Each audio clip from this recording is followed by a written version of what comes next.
A strong speaker or writer captures his or her audience by taking them on a trip. But creating a coherent speech structure, story, and keeping the audience involved may be a little challenging. If you want to share a good story, use these 8 storytelling methods. Number 1. Monomyth.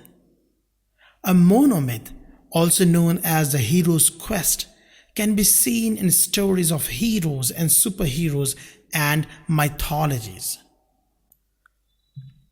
In a monomyth, with a single plot line, the central character steps out of his or her known world, struggles, learns valuable skills and lessons, overcomes the struggle and comes back to the known world to bring a change. An example of monomyth is The Lion King. I'm sure many of you have already watched this movie. The second is the mountain.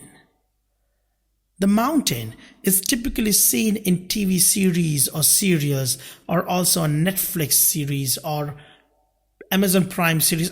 All these series, they have usually the mountain structure. It holds the tension and carries the action in a plot. In such plots, the things get better and then suddenly a problem comes. After this problem is solved and the things seem to get better, another problem comes on the way. The action keeps rising until the climax. A major difference between the mountain and monomyth is that the mountain may not have a happy ending. You can also use nested loops. This strategy is called nested loop because you may provide 3 or 4 storylines per part of the story. The main story stays in the center. It starts first and ends last. But around this story, there are many stories that help elaborate the core message of the main story. These other stories end before the main story ends. You can use it while talking about how someone's life story helped you overcome a problem. Here, your story is the central one with the core message. There are also sparklines. The sparklines have been the talk of the town after Nancy Duarte used her graphic design skills to analyze various successful speeches. In sparklines, the speaker shows the reality and points out the challenges the listeners face.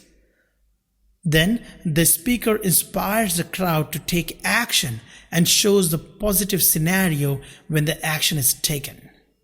The most commonly given example of this is the speech "I Have a Dream" by Martin Luther King Jr. If you have not watched it, I would request you to pause this video right here and go and watch it. It's really a wonderful presentation, a wonderful speech. There are also converging ideas. It is used to talk about successful moments or partnerships.